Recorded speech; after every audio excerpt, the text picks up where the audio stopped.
And we are live. That means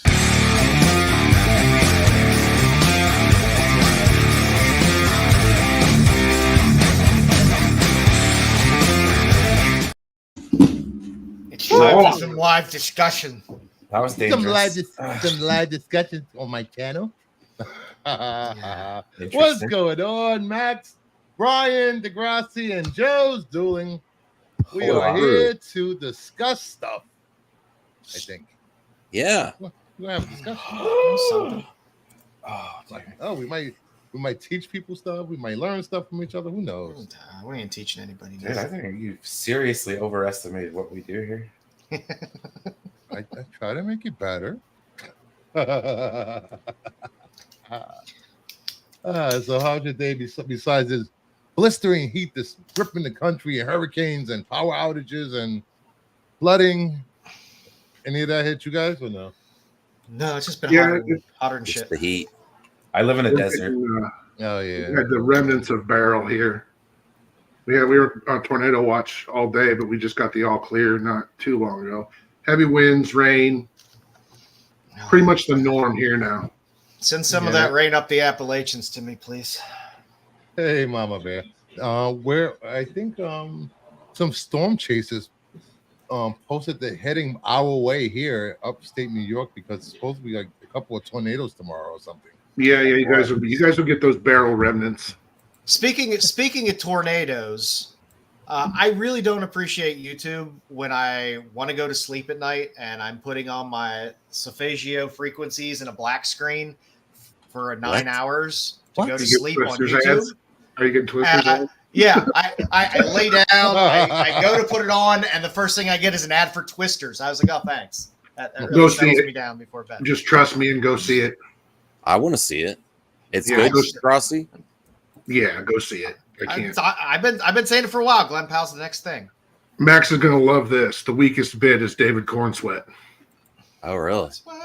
Well, he was. Glenn Powell was really good in Hitman. I just watched with my wife. I really enjoyed it. I didn't know that. Glenn Powell's good in everything. He's one of them dudes that makes me question my own sexuality. He has. I've been questioning mine for decades. He has good chops to do the comedic and do the action. He can be all over the place, and that's a good thing, man. And he doesn't seem to take himself too seriously. He has an earnestness about himself that I appreciate. Although I occasionally think he looks a little bit like Scott Farkas from Christmas Story. You know, he took a finger up his ass in a movie, so. Yep, there you go. Who hasn't? You guys, I mean that was my favorite part of Top Gun Maverick. I don't remember that.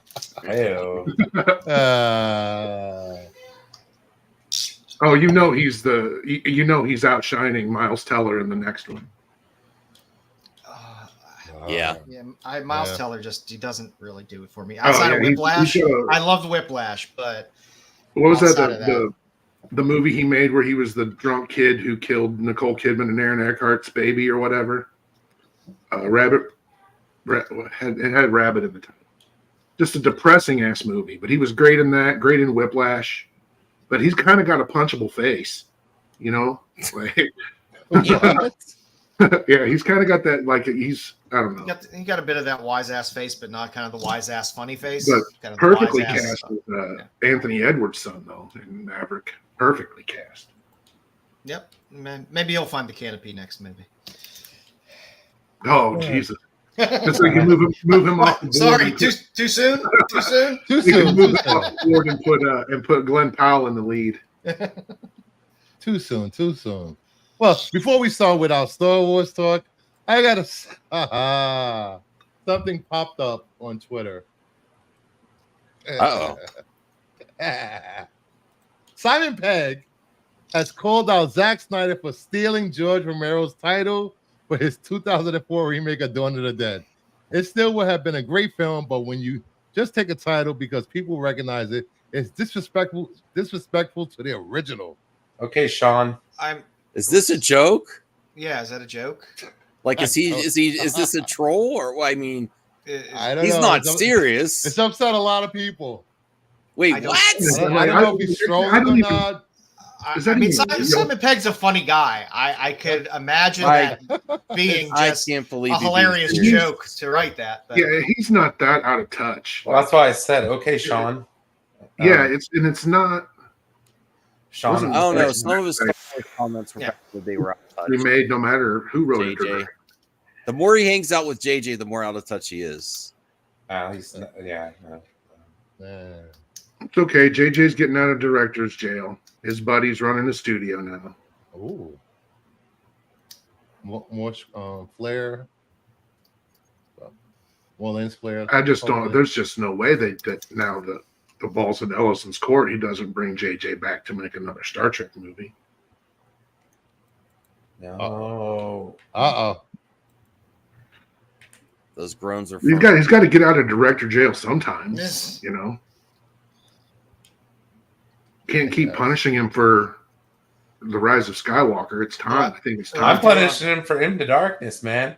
You have to go after. Yeah. You have to go after. I like Rise of Skywalker. Damn it! It wasn't that. I like it. It's like any Star Wars movie except for maybe two. Awful. You can just turn the sound off and watch them and make up your own story. It's fine if you're on about 60 milligrams of Adderall. That's about it. Well, I just like them because they're kind of pretty. Horrible. And they got spaceships and laser swords and shit in them. You got MacGuffin into a MacGuffin into a MacGuffin into a MacGuffin. Yeah, it was a bit ridiculous. But they're still fun to watch just for watching. Yeah, one of the great things about the first version of The Last Jedi that came out on 4K was it had an audio-only track or a score-only track. So you could watch a movie with just the music. I wish every movie did that.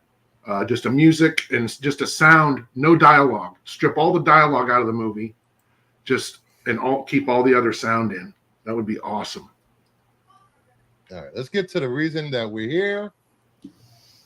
What reason? Acolyte episode 7 review. So who wants to start off this? I'll start off. I really like the episode. After this episode, I really hate the Padawan and I really hate Saul. Everything has been avoided. Why? Come on, he didn't have to kill her. He didn't have to kill. I thought about it. Yes, we get that in retrospect, but it did look like she was doing something to control. It's turning into fucking smoke monster bullshit. Come on, they broke into their house. They trespassed. They had no authority to be there.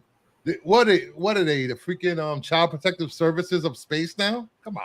Well, it's very disappointing that Saul the baby kidnappers of space. Yeah. Well, yeah, sure. The Jedi in charge of him really didn't want to have anything to do with this at all. It's No. just Saul.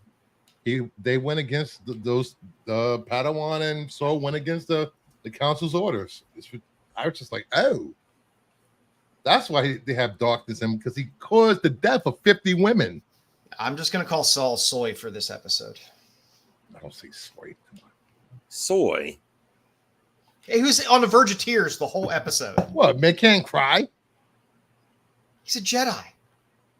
He is like he's not. I know honestly, Jedi don't have any balls, but come on.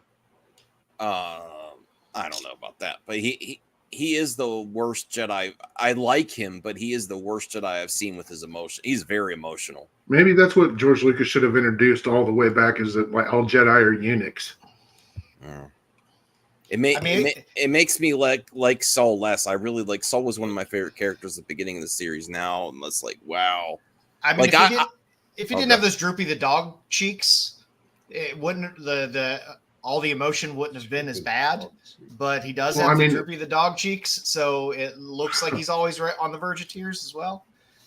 Well, I was hoping it was more towards the character, the Trinity's. I forget her character's name. Indara. I was hoping it was more her fault that the shit went down, but it was actually Saul's. And she was the one that basically like offed all the freaking witches, dude. Yeah.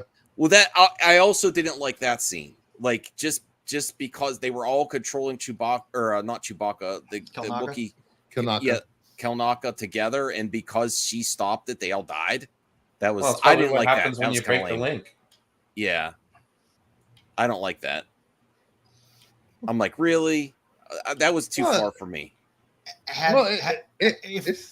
If we had more of a backstory on Saul as to why he feels so strongly about OSHA, outside of it was weird. I have a weird connection. He's a bit of a creeper. Came off a bit of a creeper. But if we had some like backstory where like he lost a Padawan or something like that, and now he feels like he has to save a child, that would have made more sense to me. For atonement or whatever. But his like over emotion over all of that, just I don't know. It didn't make sense to me. To this girl that he's known for all of a half a day, is weird. I think it played into it when May said sacrifice. He thought they were going to kill him, so maybe that gave him a motivation to protect them even more than just them being ready for the Jedi, being inducted into the Jedi.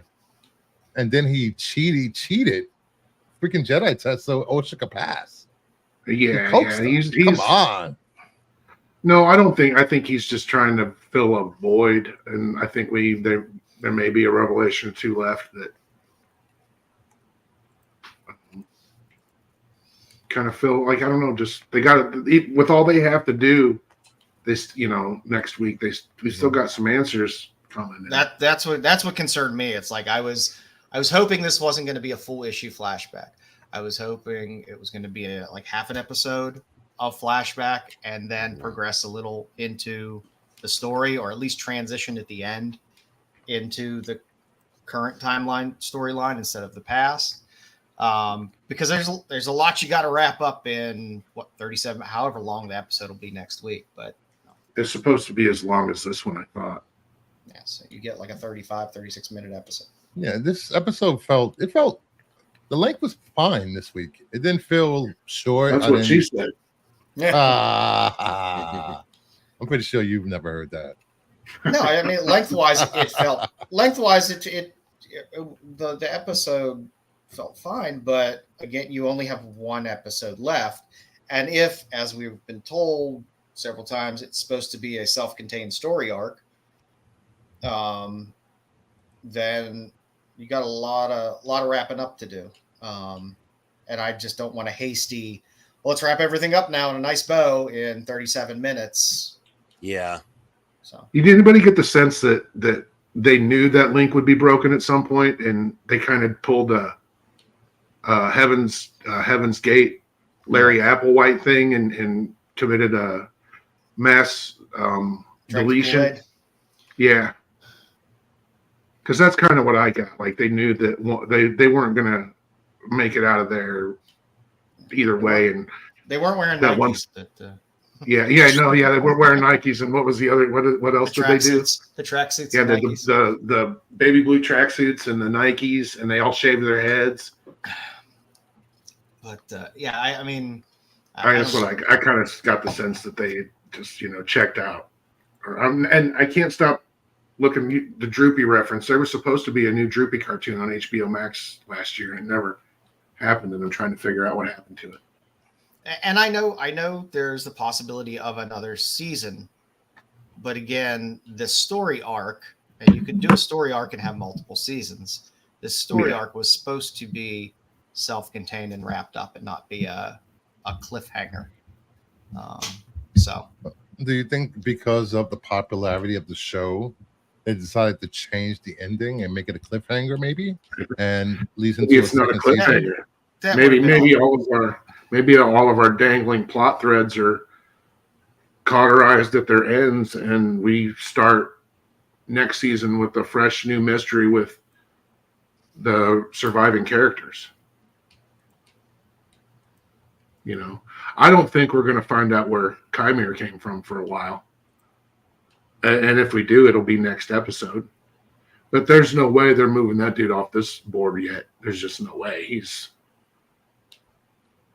incredibly popular. And so I think we could people could stop calling him low budget as filler. No, they can't. They can't do it. Smilo Ren. Funny. Yeah, yuck. Yeah. Yes. It was funny. I say it too, just so people know what I'm talking about. Because then what do they call him? The Stranger? And what's his other name? The Stranger, Chimere. Chimere, yeah. I mean, the pieces that you took out of this, I mean, in terms of things that moved the story forward and gave us new information that was worthwhile. There might have been an over-reliance on showing us things that we had seen before. It's about what 10 to 15 minutes of previously shot from the episode 3 that we've seen already. I don't. Did they give us a whole lot of stuff? It might have been just different coverage, a different take, but it looked like the same take but different coverage. Yeah. I mean, we know who killed all the witches now, which we pretty much thought it was the Jedi anyway. And it was. I have a question for everyone. Yeah, if Saul didn't kill Mother and Dara or whatever her name was, would the rest of the witches still try to attack the Jedi? No. Or you don't think it would have gone down? Oh yeah, I think that. Yeah, I think. No, they were fit. They were already fitting the strap, dude. They were already ready to go, dude. They were because she said I would have let Osha. No, but the rest of them didn't look like they were going to let Osha. As soon as there was dissension in the ranks amongst the witches, that's when things started going down, dude. Like, that's when she took up arms. You know, like, yeah, no, dude, it's. I don't know, man. It's all good. I enjoyed it. I'm at the point where I'm just turning my brain off. I'm good. Mother Quarrel did set May up to set up, definitely pushed her over the edge. Yeah. Getting mad, or what did she say? Get angry. Something like that. Now, is there anything with the blood with them having? That reminded me of Firestarter. Like the M count and the virgins and the split. I still think they're clones because they're not. Yeah. Well, we know they're created somehow from the Force, but I'll be right back. Is that what they figured out when they said the Dippy Deps are the same, or was it something more than that in terms of the twins? I think it's like how Palpatine came back. He used a clone.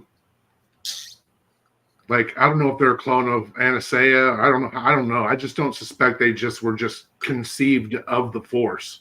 Yeah. I think there's something else going on because they kind of alluded to that. Virgins. Yeah. The whole and something about a virgins, something distinctly different about them and what the Jedi believe a virgins to be. I think is what I got out of it. I would have to go back and watch to break the dialogue. It's a very open term. Yeah. But they kind of defined it. She did, but it's not like it's very vague or all encompassing. I'll say. Yeah. Well, I mean, Thade popped it in there. They said it was one divided into two. So I mean that was the only interesting nugget I took out of that. I mean, I know Saul had a ton of guilt, so I knew he had something to do with somebody that died there. But no, dude. Yeah. The main thing is if you go back and rewatch episode 1, what did Qui-Gon say? I believe we've encountered virgins in the Force. Okay, there you go. So it's not a very good Liam Neeson, but Liam Neeson doesn't do a very good Liam Neeson anymore. It's exactly what I'm saying, dude. No, they were conceived of the Force just like Anakin was, and this is how Darth Plagueis learns about it. Come on, man. Let's get on board here. Well, yeah, I mean, I don't disagree with you, Brian. I don't disagree with you at all. Which we all kind of knew, but then you had some confirmation of it in this episode. Well, I mean, it's kind of like House of Dragons. Like you know what's going to happen if you've experienced the book. Overall who's going to win, who's going to get roasted. All the dragons are going to die. All the dragons are going to die. Spoilers. But it's how you get there that makes House of Dragon interesting. I agree. Because they break down the nuance of certain decisions, because in the books you only get what happened at the battle, not what led up to the battle, and not the individual emotions in the battle. And all this is because Torben just wants to go home. Oh, we got a new member to Kingdom of Nerds. We go home. I went to go home. I finally got my debit card. They delivered it to the wrong address, so I finally got it. Mommy, can we go home? I want to go home. Yeah. Mommy, I want to go home. He sounds like a Willy Wonka character. I just wanted to take him and cut off his Padawan braid. But then he goes and becomes a hermit that just meditates in a force shield for however long. Damn. What? Hating, bro? No, that's cool, man. I loved it. No, I'm just I wasn't talking about Degrassi. I'm talking about fucking Bruce over here, man. Just and they all I hope he died. It's like, whoa. Wow, I said Wookiee was really good. Bad Wookiee. They all become masters. No. Yeah. He kicked their fucking asses. Holy crap.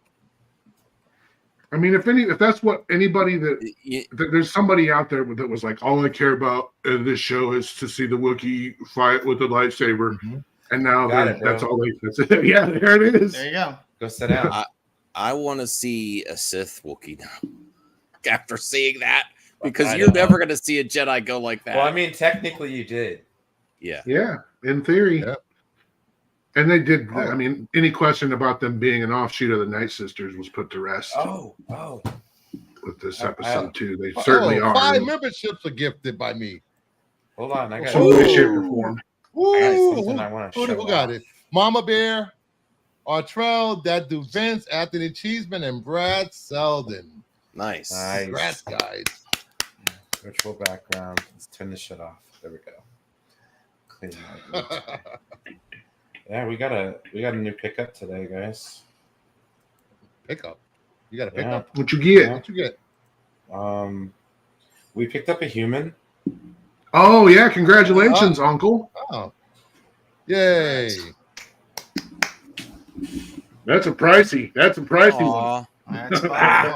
Looks just like you. There it is. That's little Oliver. He's my new nephew. Oh, that's a cool name. I like that. Have you already started calling him Ollie? I started saying stuff about you failed this city. Oh, we're working on it. We're working on it. I'm workshopping ideas. They said Mother Corell set up her covering for destruction and smoked out for all hell broke loose.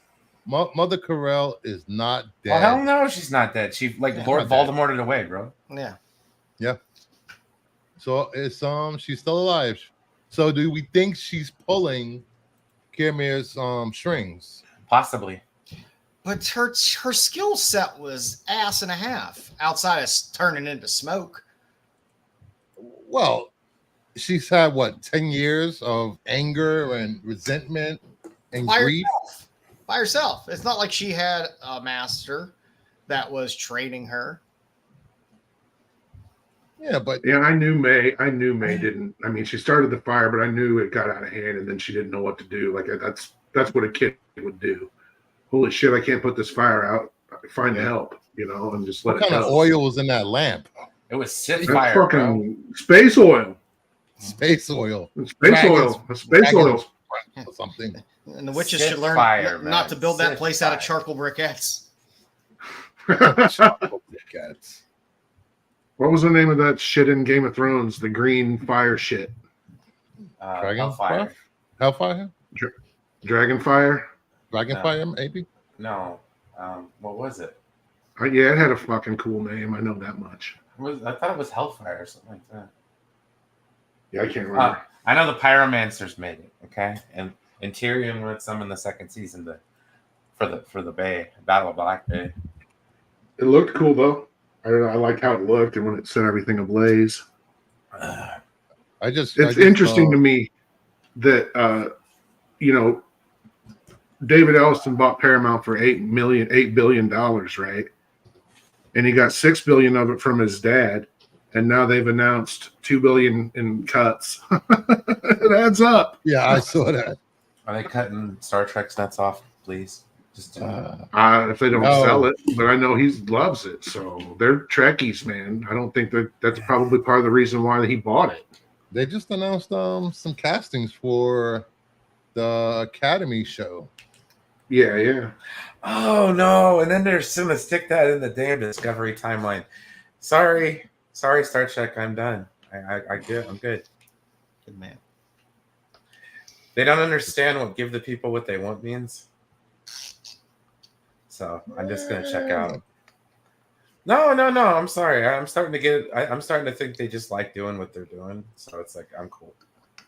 That could all get thrown out the window at this point, Brian. To be completely honest with you, with a new boss. Well, one would hope. I'm sorry. I just feel like they're thumbing their nose at certain people, and it's just like, dude, come on. Because they're going to sell. They're going to sell a bunch of. They're going to sell a bunch of stuff, man. Hopefully DT's they sell first. So hopefully they sell Star Trek to Disney, so Disney can make it better. No. I know that David Zaslav was talking about. Put Kathy Kennedy in front of Star Trek. CBS. See how Brian's tune changes. Brian, you would go completely different on her. Nah, honestly, dude, I'm at the point now where I'm already kind of checked out of Star Trek. So like, oh yeah, I checked out a long time. It'd be kind of like the thing that like really kind of just pushed me over the edge. When was Enterprise 2000? Yeah, 2001. Enterprise was my favorite. That's when I checked out, bro. And I Kurtzman Trek killed me. And I'll watch the movies and I'll watch the shows, but I can't care anymore. It's like with Transformers. I told Bruce after G1, I'll watch the movies and enjoy them for what they are, but I can't care about like internal lore or where, you know what I mean? And I'm kind of getting that way about that. I'm definitely that way about Marvel. I can't even look at a Marvel comic anymore. I am just marveled the F out. Yeah, there's very little that comes along that's like, wow, that's good. Yeah, I can't do it. Well, I'd rather have more new adventures than not have it at all. That's just me. Oh yeah, there's always that. Don't get me wrong. I'm there with Star Wars, but you know, I'm not there with Star Trek anymore. That's it, Wildfire. When you completely give us something that like people are fully on, universally enjoy, even the people who hate Star Trek, it's like, dude, why not make more of that? No, not even an announcement. Because the cast is like 80 years old. I'm not talking about them. I'm talking about Jerry Ryan, who's in her 50s, okay? Who could play a captain of the Enterprise, okay? I'm talking about cameos from Kate Mulgrew in the Voyager cast. I do enjoy 236. Okay, I'm just trying to tell you that they set it up perfectly at the end of that goddamn episode.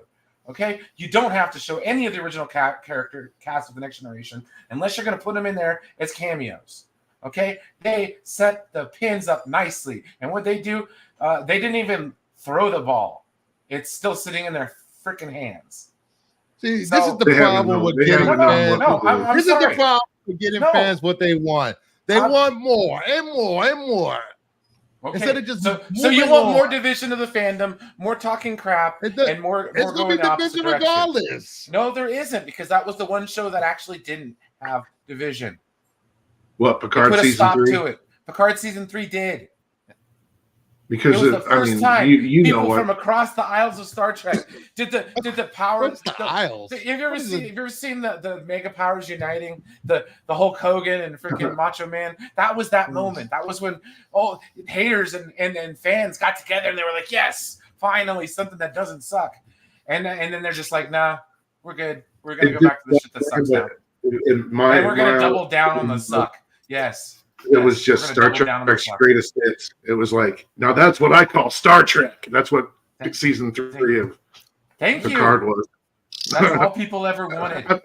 I know, but it was a little too saccharine for my taste, I think. It wasn't bad. I'm not saying it's bad. I enjoyed it. Matter. What I'm trying to say is it was better than the first two seasons. After the first two seasons, I mean, Picard having emotions and caring about children. And that's not my Picard. That's not my Picard. People grow and change when they get old. They grow and change from when they're 60 to 90. We're not even talking. All that dry shampoo and product is rotted Grace Randolph's brain. I'm complaining about Star Trek, not the Acolyte. The Acolyte. So where do we go from this episode for the next? They have a lot to wrap up. What do you guys think is going? Where it's going? one final season, one final episode. Well, so we know, number one, that Saul doesn't have to unburden himself to May because May knows what he did because she was there. She did it. Did she see? Did she? I don't think she saw her mother get killed by Saul. She ran right up after he. She was the first one, and then she ran away. Yeah. So May knows what happened. So I don't know what kind of unburdening Saul's going to have there because unless he's going to just apologize to her. But he doesn't have to tell a story because we know what happened now. But Osha doesn't know. So there's that. So I don't know. There's just a lot to wrap up in. Well, I figured we were going to get the tale from the other side, and I feel like that did do a good job of wrapping up that mystery thread. Did it though? I mean, yeah. That's what bothered me. I didn't get a tale from another side. I just got some gap filler of my story. No, we got more. I don't know. I feel like we did get that. It's just, I mean, maybe not enough, but it was there. I mean, we had the reason why. We had the reason why Soul went in. I mean, yeah, it might have came off as a wee bit creepy, but still, either way, like that's it makes sense. Like, I feel we could have had that in 15 minutes though, and then the rest of the episode could have been contemporary. The current time. Well, we would have got the Wookiee fight. The Wookiee fight made this episode the Wookiee fight was awesome. And I understand why I understand why they didn't have it earlier with the stranger and the Wookiee. I will say this: not as exciting. You could have started with them in the ship talking about everything, and seeing the blood, and then Saul freaking out, and then Torben running off. And I mean, when the episode started, first thing I thought was, "Wow, they're on an away mission, surveying a planet. What is this, Star Trek?" That's what I did. I did kind of think that. I did kind of think that. I was like, wow. But you understand, they took 10 minutes to set up just the fact that Torben wanted to go home. They took like 10 minutes to set that up. Mommy, can I go home? I want to go to Coruscant. I mean, that's the only purpose of like the first 10 minutes of the episode. Well, that does make the Jedi look even creepier because the younglings want to leave. They're trying to take new ones, and then the ones that are a little older, like I want to get out. I don't like this. 7 weeks alone on a planet with Saul. Just saying. Man, what did she do? A Hurricane Rana on him when she? Is that what they call that one? He jumped up and landed on his neck and flipped him. Hurricane Rana. I got it on right now. I'm about to watch all these witches choke themselves out with the Force. Yeah, I don't know. Like, it wasn't. I haven't like watched this show and been like, this is bad, I hate it. But I also haven't been like, ooh, I love this. I've just been very middle of the road. I'm watching it. I'm following the story. It's interesting enough. Would you want her to do another season?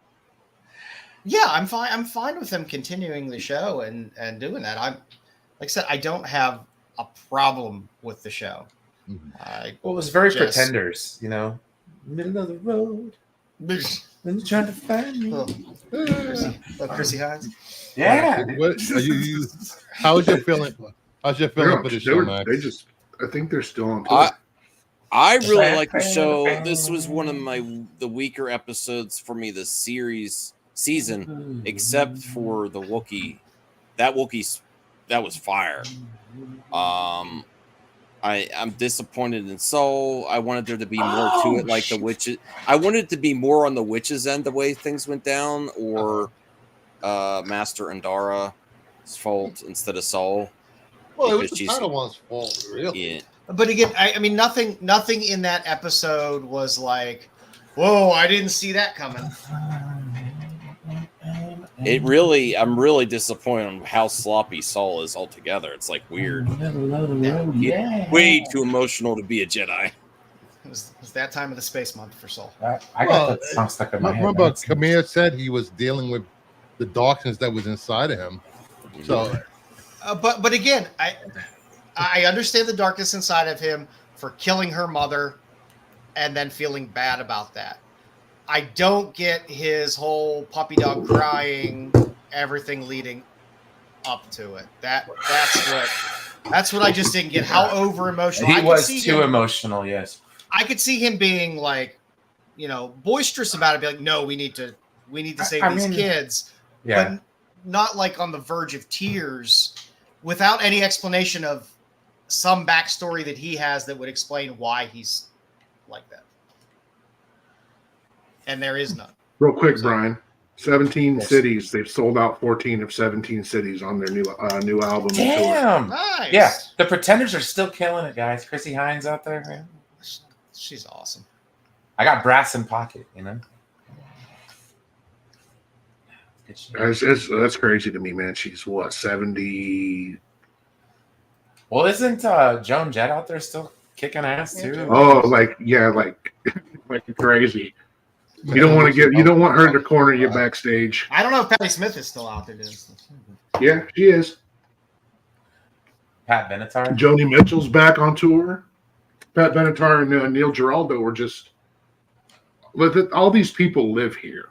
Like, there really isn't a musician that doesn't have a house or a condo or a high-rise. Is Jack White still living down there? In Franklin, yeah. With Alison Mossart. Yeah, I'll go to the record store and see Robert Plant and just crate digging, we all agree that everybody must die next episode. You're like, I loved Big Law. I don't know anymore. I don't even know anymore. I stopped even thinking about that during this episode. It was like, does everyone have to die? Are they at least preparing you for Saul, like, showing his mistakes so it's not going to be as hard to see him go? Well, here's the problem. Guess what? Everyone doesn't die because we already had two of those. Well, we had two of those people die already. So I mean, do they have to die? I mean, you have that gap of time between when this happened. Yeah, they actually hold the secret. And the current storyline, and nothing slipped out. So does everyone need to die? I don't know. No, I don't think so. I think we're probably most likely going to get a second season. Baby, I'm in love with you. I like the Honey Drippers. I hope it gets a second season. I think the numbers are strong enough. Oh, we are, dude. I think we're gonna get a real good switch of the ring. I think what we're really getting here is the origin of Darth Plagueis, bro. I'm telling you, dude. OSHA's gonna be Darth Plagueis, and everybody's gonna flip their shit. But it's gonna be awesome, though. It's gonna be awesome. Everybody just chill. Yeah, I'm anything goes, man. I'm anything goes. Nothing. I can't. Or Plagueis is living in that big old deep hole somewhere, and that's bro. I'm good. Plagueis is not in canon anyway yet. So he is. Yeah, he is. Palpatine tells the story at the opera. Well, aside from that, it's also mentioned in the Tarkin novel. That was written by James Luceno, who also wrote. Yeah, that's actually a really good. That's probably my favorite of all the Disney Legends era ones. Isn't Tarkin? Didn't they? The Tarkin ones. Yeah, Disney. Tarkin's. Yeah, Tarkin's canon. Tarkin's a really good book. So that canonized Darth Plagueis as well, also as his master. So I'm talking about some other physical appearance. Well, no, that's what I'm saying. They never canonized gender. Okay, so it could be anybody. Yeah, they never. They never canonized what species he was. So wait, did Palpatine say? But again, why would they dip their toe into that fuckfest? Well, I know it piss people off if he's not immune. Did you find your son's toe? He's supposed to be immune. It just feels like that. Well, number one, unless you're tipping a hat to a season 2 cliffhanger of something with a Plagueis for some reason, then you only have if it's a 40-minute episode. I don't know if 40-minute is the full runtime or it's 40 minutes plus credits, which would make it a 32-minute episode. You don't have a lot of time there, so introducing another big bad at this point, just unless it's a tease at the very end, it doesn't make any. You just don't have time to work that out in that time span. And I just want said again. It took 10 minutes to figure out Torben wants to go home. I just want want number one sitting on a throne with a cat on his lap, dude, petting it with pinky like this. Okay, I want the Bond villain ending, please and thank you. Mother has a question. Hold on one second. Thank Have you. they given any hints of where this is in the timeline? It could be a different step. Oh, more than hint. I mean, it's solidly a century before the birth of Anakin Skywalker. Oh, no, right? Am I right about that? It's 100 years. It's 100 years back, not 1,000. Century. I said century, right? Yes, sorry, yes. They really can't fail on delivering a new awesome Sith, new villain, and then having them leave again, like Star Wars usually does too soon. Do you think with the Stranger, and if the next episode's his last, isn't that going to be disappointing? Wait till he shapeshifts into Mother Coral. Right? Oh yeah, Oh, then Voltaire would be right. Voltaire would be be like, haha, I knew I was right. Where did you go? Star Wars. I gotta see. They announced today that they're working on another Star Wars animated series. It's in the works. Okay. So maybe this may be a little High Republic animation. We already have. The Young Jedi Adventures is in the High Republic. They need more. They need more High Republic stuff. I'm just saying, but I mean, it wouldn't surprise me if they're going to really embrace this era. Let's go. They like to hit different demographics. I mean, because that's what they did with the comics and the books for High Republic. They did stuff for kids, little kids. They did stuff for young adults. Well, no, I know that, but I'm talking about stay in the era. They don't give a rat's ass if it's for kids or not. I've watched every single one of the cartoons, so it's that doesn't bother me at all. Yeah, I think we're gonna have. There's gonna be something going on in every era. I think is what the plan is to have. That makes sense. I know there's even something that's coming that's even, from what I understand, all new characters in a timeline that even exceeds whatever Rey's new spot is, like a Star Wars story that is so far in the future that we wouldn't. Well, I mean, what is the future in the Star Wars universe? Just that anything that doesn't involve the Skywalkers. Yeah, it's just we're going to get dropped into a new story in an advanced era. If as long as the past isn't referenced a lot, because then you have to. No, I think that's the point. Is that it's kind of like here's some flashback. Here's here's some here's some lightsabers, and here's some good guys with lightsabers, and here's some bad guys with lightsabers, and they may not be Jedi, and they may not be Sith, and we got to figure all that out. Well, that's kind of what we were supposed to get with this. Well, that's what. No. What he just described there is exactly Rian Johnson's trilogy. That's what Rian Johnson wanted as his trilogy. I wanted to make a trilogy that had nothing to do with it and was nowhere near it. That's what he's making two Logan. He's making two Logan's Runs movies at Warner Brothers. How do you make two Logan's Runs movies? There were I forget how many Logan's Run books there were. There was William Nolan wrote a whole series of Logan's Run books. There was Logan's Run and Logan's Walk and Logan's Stride. I don't know what they were called, but they all started with Logan. After he got shot. I liked Lucky Logan. Lucky Logan was fun. Please hit that like button, everyone. Get the likes up. It's not the one with what's her face on it? Even everybody on the panel. Just saying. Jenny Agutter. Yeah, Jenny Agutter's in Farrah Fawcett's in Logan's Run too. What year did Logan's Run come out? 72. Was it that young? Was that early? Yeah. 75, maybe. Maybe it was 75. You remember the TV show with Gregory Harrison? No. Yeah, there was didn't even last the whole season, I don't think, an awful TV version of Logan's Run that was just horrible. 76 is when Logan's Run came out. I believe it's on Max because HBO, Warner Brothers owns all of the pre-1986 MGM catalog. That's how they got Droopy. I agree with you, Mama Bear. Mama Bear says, I'm just saying, let's not repeat WandaVision, where a lot of people expect Doctor Strange and Mephisto, and then we're angry when it didn't happen. They could bring in a new Sith. Agatha, don't worry. Agatha will do that for everyone. Agatha's got that. I want no new characters in the next episode. Give me no new characters. You have enough established characters. Wrap shit up. In what? Acolyte. This? Oh. I don't want any new characters. Don't introduce somebody new in the last episode. I don't want it. Well, I know that David Harewood, the actor David Harewood, was cast for a minor. It was a last-minute addition to the cast of The Acolyte for a minor role. I think he's playing the senator that was mentioned in the last episode. The senator that has issues with the Jedi that's ordered the investigation. The one that was talking to Vanessa Rowe. Yeah, well, he was telling Vanessa Rowe about this senator. Senator Ravencourt or Rayencourt. David Harwood might be playing that guy. But there's always been senators that have been assholes, so that's. Yeah, but there's always been senators who were assholes who were also Sith Lords. Okay, so Mama Bear, the same exact thing happened with The Last Jedi.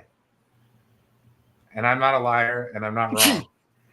Okay? People over-speculated the shit out of that movie. So when they subverted everyone's expectations, instead of being wow, that was cool, everybody got pissed. Because I'm a smart Star Wars, I'm a smart Mark Star Wars fan. Theory didn't come true. I made thousands of videos. None of them came true. Man, I saw one. I've seen two anti-Star Wars videos in the last week that have just blown the back of my head out, man. And they're two. One channel's super popular, and one is I don't know how popular they are. Was it on a base? I didn't even expend the brain energy, guys. Yeah, one gives you Star Wars hypotheses. I would argue that you guys is on a network base. And again, part of Star Wars and part of the fun is doing the hypothesizing. Oh yeah, as long as you don't get your nuts in a twist when those things don't come true. But the hypothesizing part is fun. It is, but I'm just saying, people hung careers off of it, like Mike Zero with his series. With his dead voice. And what happened was after The Last Jedi came out, all of his theories turned out to be bullshit. And to come to find out that like the people who made The Last Jedi watched his theory videos and were like, yeah, you really zeroed that one. Yeah. So, anyways, that's what created all of this. It was people over speculated on The Last Jedi, and it subverted their expectations, so they blew up. I wasn't so around. We for have that. Exactly what we have here. I wasn't around for that. What was some of the expectations people had for Last Jedi? You remember? It was just rampant, wild speculation, dude. Most of it was who was Rey and who was Snoke. Yeah, who's Rey, who's Snoke? Those were your two big ones. Yeah, who's Snoke? Okay. What really happened with Luke and Kylo? There was a million theories because all you saw of Luke Skywalker was the end of the goddamn movie. So people speculated, what the fuck is Luke doing there? Like, the speculation was so crazy. Like, go back in history on YouTube and look, like 7 to 10 years ago, where it was just nothing but speculation videos after JJ opened up all those mystery boxes that never got opened. You guys need to Google the saga of Super Shadow. I think I've talked to a few of you about it before, but when the prequels were coming out from 99 to 2005, there was this character on the internet, on all of the different Star Wars fan forums of Force.net. He even eventually came up with his own like GeoCities page or something like that. His name was Super Shadow. I forget. Super Shadow 51 maybe. Anyway, this guy was like, hi, I'm friends with George Lucas, and here's what the prequels are about. And it was the most ridiculous stuff. And I'll always go back to Super Shadow talking about how there was that Samuel L. Jackson was playing a character named Grando Calrissian. Yeah. Grando Calrissian. Just Google Super Shadow Star Wars prequels sometime. And it's just a rabbit hole of nonsense. And it's really no different than what we see today. But the only difference is today people are making money doing it. Yeah. Right? Not that much. And then you go back even further than that. If there was a magazine, like let's say, very few people are making money doing it. Yeah, but some people are doing the same thing, trading on stuff that simply is not true. And back in the day when you had monthly magazines, quarterly magazines like Fangoria and Starlog and Cinefantastique and stuff like that, any kind of magazine like that, Larry Flint had a cheap tabloid version of it that was just full of movie rumors and stuff, castings, and they were called Starblazer specials. And they were the most ridiculous thing you would ever read. Sounds like you like Sybil Danning nowadays. Yeah, like Sybil Danning. Sybil Danning is the evil Sith witch that seduces Anakin Skywalker, and it was Sybil Danning was in every issue of Starblazer special. They would try to sell you that it was like Brie Larson being in something. Thanks, Mike Zero. Well, no, like some sexy hot B movie queen was going to be Indiana Jones's love interest or Christopher Reeve's Superman's love interest, and there would be a pull-out magazine. Come on, Morgan Fairchild. Come on, Morgan Fairchild. Yeah, but mostly your grade Z horror and drive-in movie women like Sybil Danning and Linnea Quigley, and although the women of that era that would usually populate Andy Sedaris movies like Savage Beach and Malibu Express and stuff like that. But yeah, and that's. I look at this stuff today, and that's what I see. Just like Larry Flint tabloid rags with, these people don't even have the courtesy to give me a half-naked woman in a centerfold. Yeah, I mean, I think where the shift Larry Flint did. Then it used to be more rumors. Now it seems to just be more hate clicks. That seems to be what generates income more than anything else. More so than fan theories.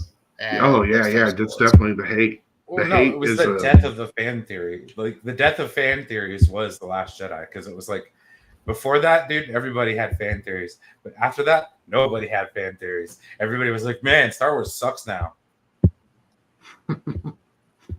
Yeah, funny how narratives change. That is the running theme. Just say, put a picture of Ray up. Star Wars sucks.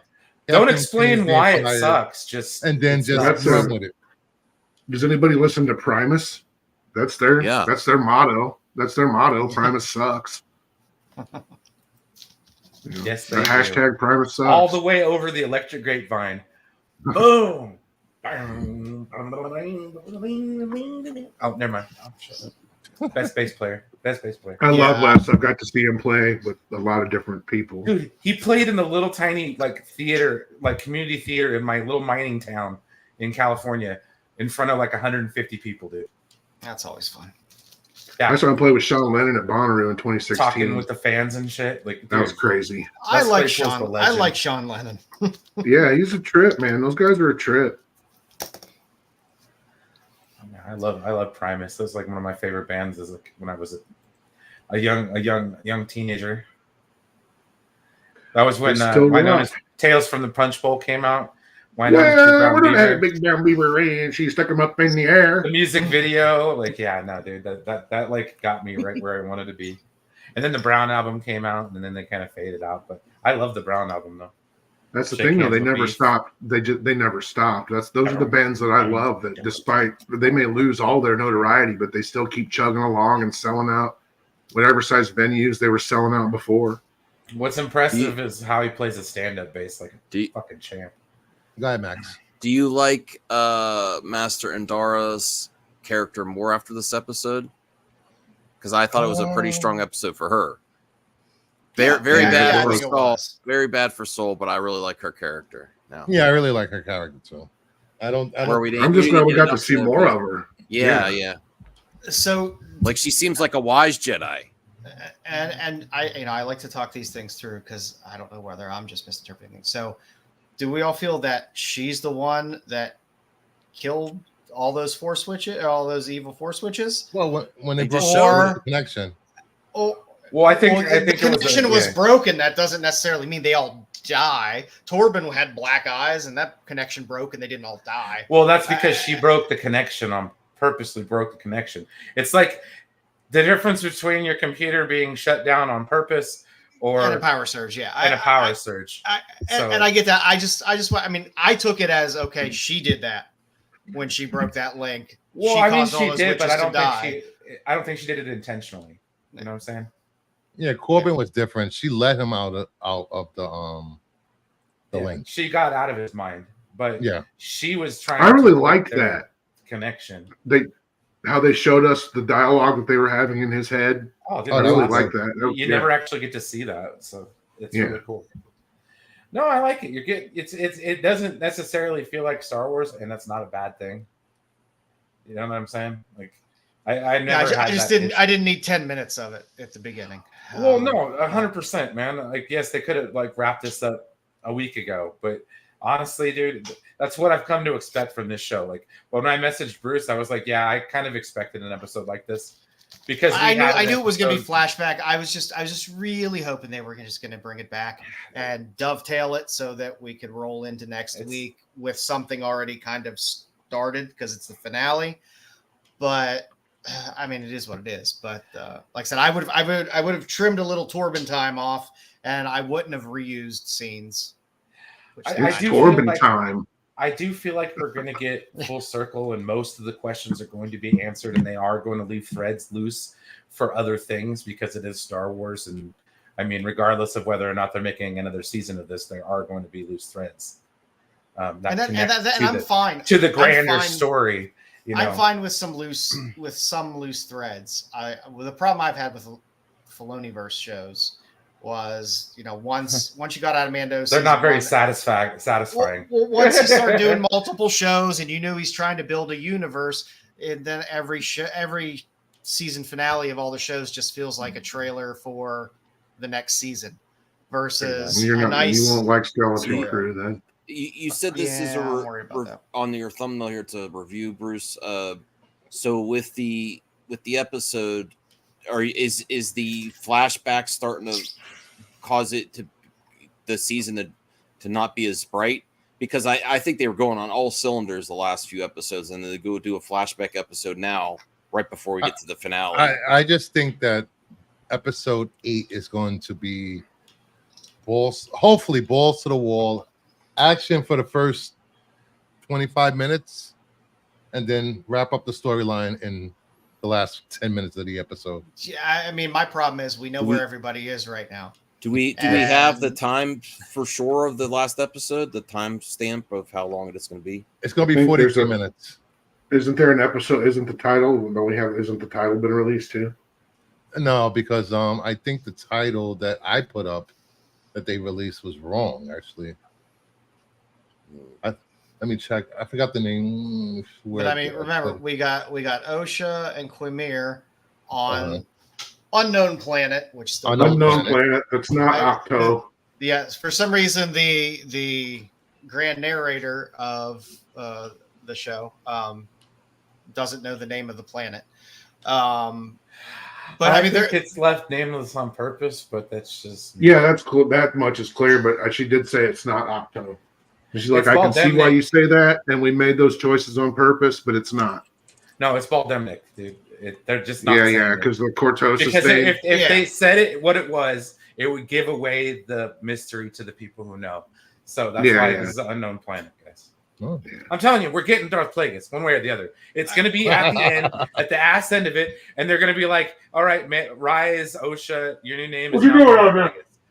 Call me a liar, bro. They have not transitioned quickly between scenes. Oh my god, they're so gonna do it, guys. They tend to rest on scenes for a while. It's not like a lot of quick cuts from here to here to here to here to here. Here we go. You got May and Quimir, or Osha and Quimir on that little planet by themselves. You got May and Soul up in the plane somewhere. He doesn't know where the hell she is. Well, I think they're going back to Brendok. But again, everyone has to get there. So, hey, we still got an actual space. There's an actual week's episode was next episode. I don't think this episode was called Accepting Honesty this week. I forgot it was called something else. So these titles are wrong that they put out. Somebody put out on X. I know that they're in the trailer. There's a couple of scenes of a space battle between Chimere's ship and the ship that Soul's in. They're like in an asteroid field or like caught in a nebulous ring or something, and they're both off course. They meet in the middle of the universe magically. But he's probably trying to escape whatever planet he's on. It's like Highlander, dude. The quickening draws them together. Come on, guys. The quickening draws them together, but he can't tell that it was May that was in his ship the whole time. Shut up, man! I'm trying. I think he knew the whole time. He was just kind of convinced. I don't think he knew. I think the little guy from the Han Solo novels told him. Hip. Yeah, I think you know that race. He knew right before he gave it a hug. You think? I don't know. I think Basil told him long before that. Happy Halloween, ladies. I'm sorry, we were talking about Highlander. All right. I remember he went with her all the way back to the ship. But that could be explained by them having the same exact whatever magic thingies or clone thingies they had. They can't tell them apart through the Force. Then stop making Jedi Masters suck. Be either good at what you do and be a master, or don't be raised to the Jedi. Obi-Wan Kenobi hands Luke Skywalker a lightsaber. He doesn't bother to tell him, not that way, because the dude looks into it like, what's in this? He puts it up to his eyeball. Like, not once does Obi-Wan say, hey, no, this way. Imagine if Luke would have turned that lightsaber. That's the first trial of the Jedi. Do you put a hole in your head? Okay, fail. Yeah. Ramirez was an FX snob. Oh, I got dogs barking. Can you hear them? Yep. It's not Callie. Really? You can hear them? That's crazy. First. I put Callie away so she wouldn't disturb your show. I have no clue how they're going to wrap this up. I'm okay with that, not knowing or really having any idea how they want to wrap it up. I'm interested to see how they wrap it up, but I just want them to do it in a competent manner because you don't have a lot of time. Yeah. I hope it ends. I hope it ends solid episode. It needs a good one. I would think if they were smart after the praise that Cormier got from episode 5, they will be starting to write a prequel series with him. No, I see. I disagree there. While I love him as a character, the fun of a Sith is the mystery and the not knowing much of the backstory. Yeah, that's the fun part of the. I disagree with your disagreement, which is fine. Because when did Darth Maul become more interesting to the fans? When he got robot legs. When he fleshed when he got magic legs. And they showed Maul. So Darth Maul was always popular, Joe. But really, but that's not a prequel. But in the Clone Wars, they showed his backstory. In the Clone Wars, in the Clone Wars, they brought him back and they fleshed out his character more, and that's where he really became to the height of the character he is now. I think, in my opinion, I think it's where he really got more popular, fleshed him out even more. Yeah. Okay, Brian, we were talking about Darth Plagueis' gendered Palpatine in Revenge of the Sith. I'm watching it now. I was reading. He said he. He said he. So he does refer to him as a he. Yeah. Okay. Never mind. So but we got that much. Species. So possibly Cormier could be. So either way. Yeah, I always got the sense when they drug him into canon, him into canon like that it was going to be. He was going to be a human character. I don't know why. I just kind of always got that sense, despite those Legends appearances and stuff. For the same reason the Grand Inquisitor's head got smaller in live action. But yeah. It didn't look weird the first time. Jason Isaacs voiced the character on he should have been cartoon, the right? Inquisitor. Like that's what I'm saying. Like, Jason Isaacs should have been the Grand Inquisitor. It should have been Lucius Malfoy. Okay. Lucius Malfoy.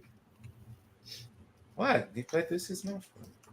I mean, and should the have been Captain. Yeah, if they ever put if Callus ever turns up in Ahsoka or in any live action, Captain it's going to be Mirror difficult Universe.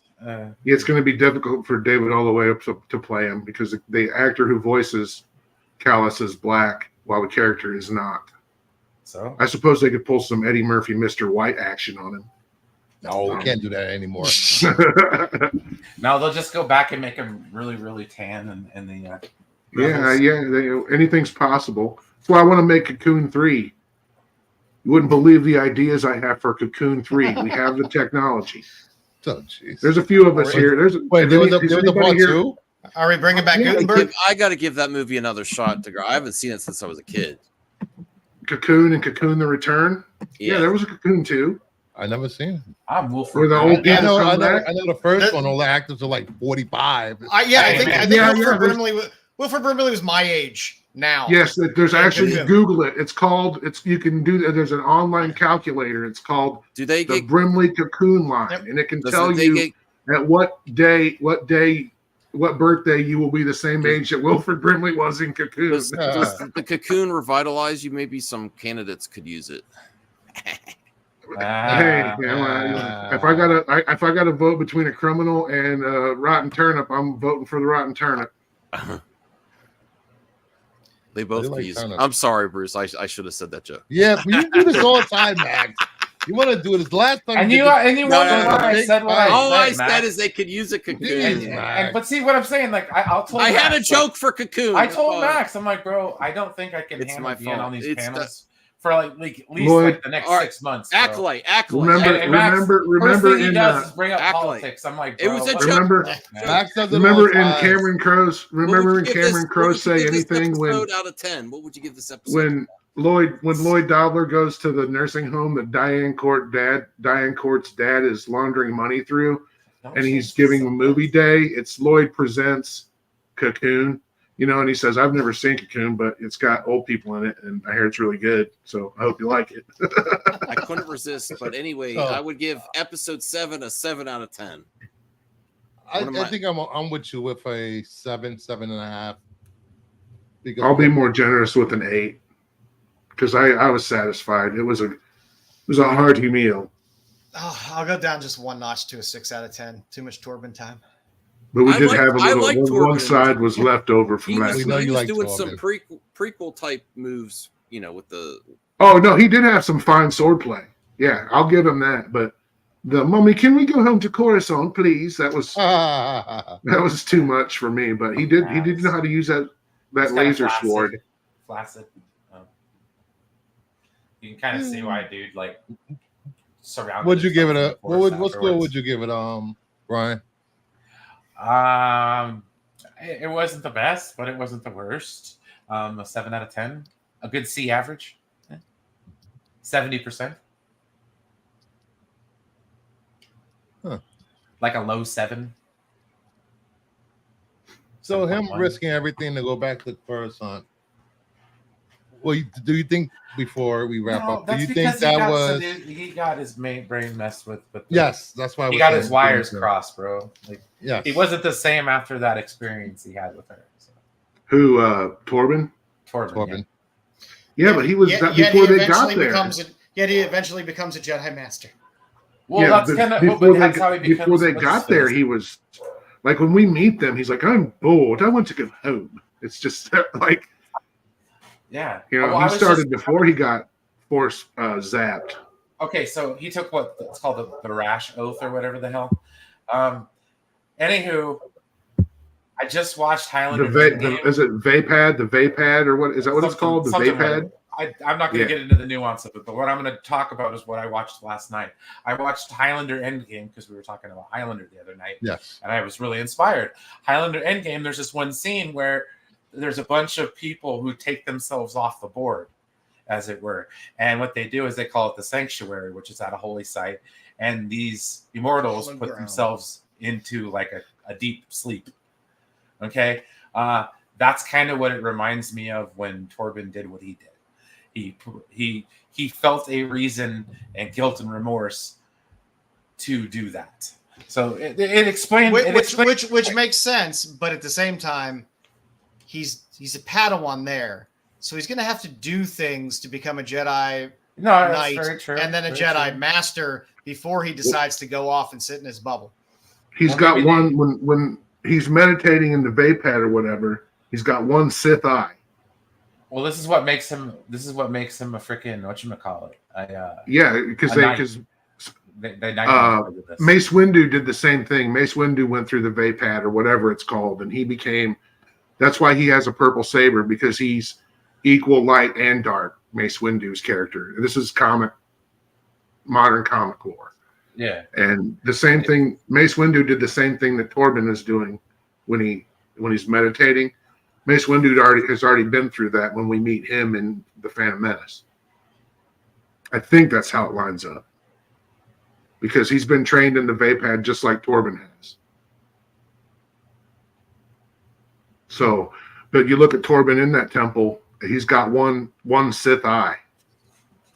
Is it a Sith eye, or is it just his eye got all fucked up in this episode? Yeah, his eye got all mangled, I think. Oh, well, that too. I thought the diagram that I saw on StarWars.com pointed it out, but maybe. That might be the case. I didn't see that diagram on. Yeah, I thought it was just mangled, but that would be interesting. It could go either way, I think. But I do know the Mace Windu stuff is from one of his comic. Did he have he had a mini series, didn't he? Yeah, not so long ago.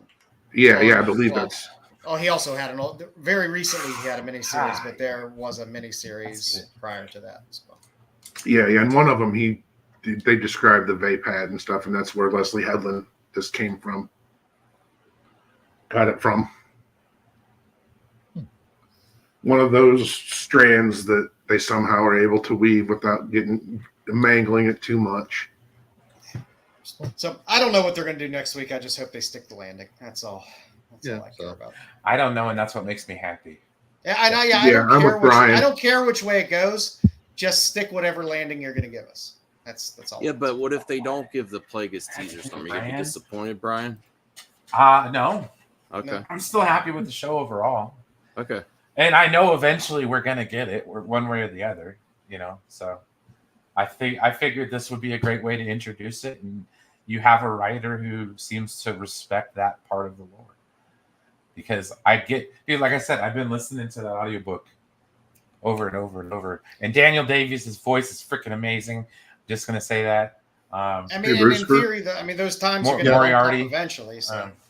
Those PlayStation figures appear to be those PlayStation figures. Jin, Atreus, they appear to be in stock at Amazon. Jin Sakai, the PlayStation Spin Masters PlayStation figures. There's shit. Sorry. Atreus and what's his neck? Kratos, Atreus, Jin Sakai, Aloy, and her buddy from the second game, and then there's a Joel and Ellie 2-pack. I don't know if the Joel and Ellie 2-pack is up yet.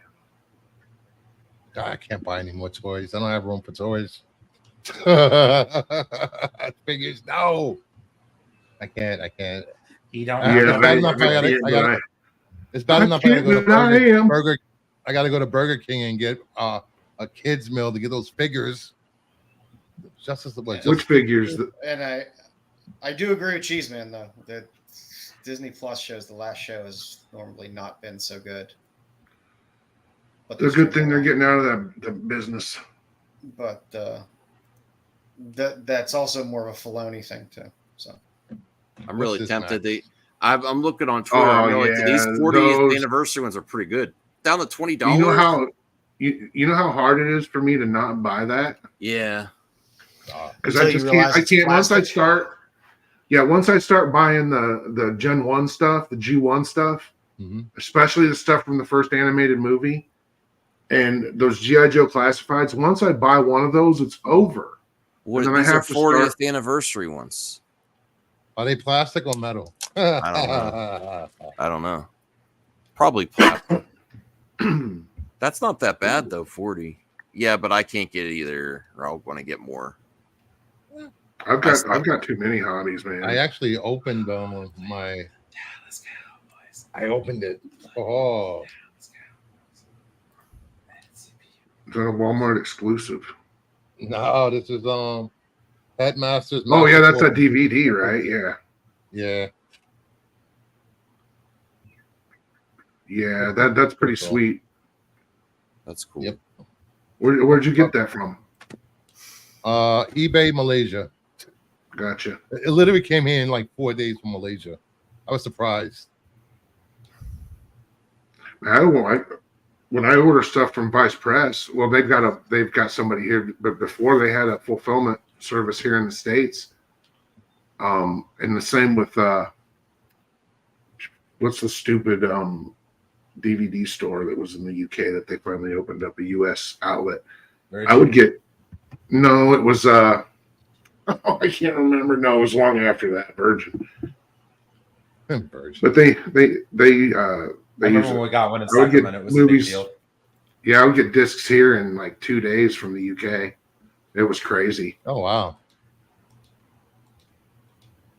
Yeah, it's on original episodes, Japanese with English subtitles. So works for me because I hate watching Japanese animation with dubs.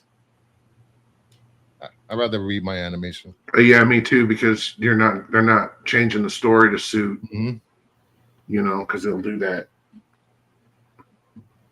Yeah. Like what you're talking about, Gatchaman. Gatchaman, what they did that twice. Battle for the Planets was the first time they butchered it for the U.S. And then when Turner got them, they made them. They unbutchered them, but then butchered them in their own way by unbutchering them. So. To have those on Blu-ray is pretty spectacular, Yeah. Did anybody watch House of the Dragons this week? Yes. Ha! You guys want to talk about House of the Dragon? Sure. I'll talk about how much. I won't talk about how much I think I don't like it. What? That's fine. You can say you don't like it. Why? Yeah, I don't like it. Did you like my here? Yeah, I liked last season enough. I thought it was a mistake for them to recast the 2 lead actresses and age them up. And they should have just rolled with Millie Alcock and the other young lady and kept going. No, it wouldn't have made sense, though. It wouldn't have made sense because their sons would have been the same age as them. They could have. Well, they have to be a certain age for them to participate in the, for it to make sense. Yeah, I get it. Otherwise, it's just goddamn creepy. Because seriously, they've already aged up most of those characters, anyways. Like it isn't creepy anay. Like, that's what I'm saying. That's the point. That's the point I was just trying to make. It's like they're much too young to be having incest now. You can't. You got to wait till you're older to have incest. So it was like. They were trying to betroth the king off to one of the Valerian's kids, what the hell, dude? That was questionable. Yeah, no. So that's very questionable. No, that being said, no, it just makes sense. I don't mind the time jumps. I find it to be fine. And besides that, I don't mind them. Emma D'Arcy and Emily Cook, Olivia Cook, dude, they are amazing. Oh yeah, they're great. I just see a bunch of, like I've said this before. For me, it's just a bunch of silver-haired people fighting with another bunch of silver-haired people, and I'm like, I don't. It's kind of boring for me. Well, I mean, that's Game of Thrones, man. It's tits and killing. Where are the tits? Except this year, it's dicks and killing. Yeah, I see no tits. What are these tits you speak of, Brian? Penises and killing. But no, we lost Princess Rhaenys, okay, which was sad. But she went out like a boss. Not even gonna lie. That was an amazing fight. Yeah, her character was awesome. Yeah. That's one of the best in the series. That's where the budget went. That's where the budget King Aegon getting torched, bro. Oh my gosh. Yeah. Chef's kiss, bro. And how Aemon did it, dude. Because he did that on purpose. Yeah, of course he did. He's like, this is for the pink dread, motherfucker. Bam! I went back and started binge watching from season 6 because I wanted to see the Battle of the Bastards. And my God, there was so much stuff that people would complain about now. The incest, the sex, the nudity. The nudity was insane in the original Game of Thrones. So so people complaining about one penis this season. Max. I didn't complain about no D. Yeah. I don't care. Equal opportunity. Show all the D you want. I have one. I'm fine. I don't care. And Max doesn't bother me. He hates touching his own, so yeah. I mean, it was better than Theon's in the original Game of Thrones. You know? Oh, that was bad. Oof, that hurt. That still hurts. Well, you don't get to see it cut off, but I mean, you get to see it before it gets cut off. And then Theon's freaking rise. Sorry, I'm talking too much about penises in Game of Thrones. I'll shut up. Yeah. Theon was an amazing character. He really was. What is going on here? The only D scene that bothered me a lot was, and I don't want to give spoilers, but Maxine. Maxine. Yeah, I'm not saying what it was, but didn't you see that with Friends and Family? Yes. You know, I told my wife and Rhea too. I'm like, Bruce said this is gonna be really awkward. And I'm like, yeah. Well, Crazy Joe was talking about the movie Class. You want to talk about awkward at 13 going to see Class with my mom and grandma. Virginia Madsen's boobs. No. Like there's Jacqueline Bissett, Andrew McCarthy, and Rob Lowe. Yeah. And my parents took me to see Lady in Red when I was like 8 because they wanted to go to the movies and didn't have a babysitter. Which the Woman in Red with Gene Wilder and Kelly LeBrock? Kelly LeBrock. Yeah. Oh, Bush. We've got Bush. My mother tried to cover my eyes. I was so angry. You know, I had my parents were pretty cool for the most part. Except we could watch ultra-violent movies, horror movies. Soon as a sex scene or nudity, cover your eyes, turn your head. No, my parents would be like, now this is happening in a room full of people. This is make believe. There's somebody there with a camera and there's somebody there with a microphone. Both of these people have agreed to be doing this. None of this is real. This isn't how you act in real life. Know the difference. Have fun. Yeah, I got no explanations. I was more of a feral child. No, I was a feral child, but my parents said, like, this is good. This is bad. Tamper if you like between the two. Don't get caught. We love you. Right? So this episode was really good. Yeah, it was just the best. I think it's the best episode so far. Battle of the Dragons. I just feel bad for the dragons. This is Dance of the Dragons, Max. It's going to get worse. I know.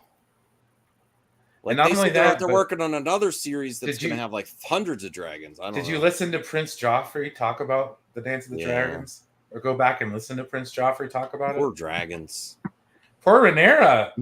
Oh. That laundry list of shows they were going to do and pared it down to about half of what they previously announced. Yeah. And now Martin is talking about he's talking about doing a game into a movie, Elden Ring. Man, he wants to help. Yeah, because he consulted on that game. He wrote like lore for that game. Needs to go buy another model train. Have you ever seen pictures of his parties? I don't want to. No. Oh my God, dude. He's I don't know where all these women come from. What? And I don't know how his wife feels about it. But yeah, it's like the Playboy Mansion, dude. Whoa, how are we losing to the Cowboys? This is bullshit. I don't want to Google. A lot of salted fishes and cured meats. A lot of girls in bikinis playing volleyball. What? All right. Wow. Yeah, dude is knows how to have fun, kind of my kind of weird. Oh my God, I can't with this picture right now. What? Look at this. It was even weird back then. Yeah, George R. R. Martin. Yeah, he's a trip, man. I'm trying to find that thing I sent you about his loudmouth caterers. Looks like he was a member of a speed metal band who dabbled in witchcraft. Right. So. Was he a founding member of Slayer? Like he got kicked out for being too heavy? He looks like every board member of every science fiction convention in the 1970s. And you know, him and his wife were swingers. We know that. Still are, from what I understand. Oh, that's disturbing. Have you seen George R.R. Martin? Yeah. Who the fuck's swinging with that cave troll? Oh. Have you seen the sandwiches into his mouth? Oh jeez. Watch a documentary about swingers. He fits right in. I mean, that is true. They're a bunch of weird mother truckers. That you know that feeling you get when you're looking for something specific. Maybe Police Academy 2, their first assignment is on, so you have to stop whatever you're doing. That's the feeling I'm having right now. Maybe he has a huge bookmark. Could be. He has I'm trying to think of the a proper Song of Ice and Fire analogy. I can't. This dragon has a long neck. That's what she said. Yeah. All right, let's wrap this up. I think we've beaten these topics to the death tonight. Anything else anybody wants to say? We're nerds. What? There's no stone unturned, man. We have to beat this topic to death. And then like 6 feet under, and then let it decay a little longer. There'll be 7 other. Then dig it back up and poke it with a stick for a while, and then put it back in. There will be 7 streams about attempts necromancy. I've got the list of the 7 books and their creative teams for the Absolute line, but I'm not going to be that person. There's a decent lineup on that. There's some decent names in there. I'm happy about that. So, not that I really care that much about that line, but there's good names in there. I think I do. I think I want to see, at least out of the gate, I'll be checking those first issues out, just because. Offense or some fucking points. I'm trying to find. I enjoy their there was one stuff, other, so I just didn't know why it was needed, but I'll probably still read it. Because I think that they've been trying for years to do this and find, how many attempts have we seen with All Star and with Earth One and Earth what else? What was the other one? Good. I don't know why they ended it. What, the Earth 1 stuff or the Earth 2 book? Earth 2 series. They had like 3 series. It was amazing. So it's not like they haven't tried to do their own Ultimate Universe, but I think this one may stick. I thought the Superman book was Mark Miller's, but it's not. Bullshit. I'm surprised Mark Miller's doing DC after. No, he's going home. He's going to be. All of his he's going to be doing about DC.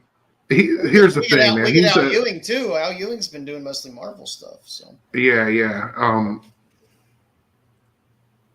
It's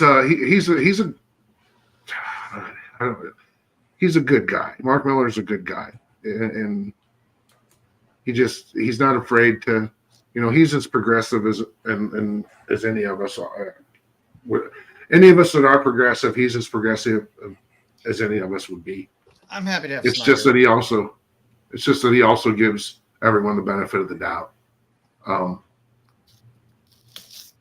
But nothing wrong. Yeah, what were you saying, Joe? With the benefit of doubt. Scott. It's just nice to have Scott Snyder doing stuff. Batman. Yeah. Yeah, doing Batman. What? Jason Aaron on Superman and Kelly Thompson on Wonder Woman. Mm-hmm. I like Kelly Thompson fighting. Flash, Green Lantern, Justice League. They have to do an Absolute Power Justice League book. I have no idea. Yeah. There's another one, right? There's 7. All right, pull it up. All right, let's get out of here. We're going to get out of here. Thank you, everyone, for showing up. Thank you, chat. Jeez. Please, everyone, hit that like button. And hit multiple times. We will be back tomorrow for the Power Hour, Max. Slap it like it owes you money. Hail Satan. Have a good night. Hashtag more Satan in Star Wars. Hashtag Satan. Let's go.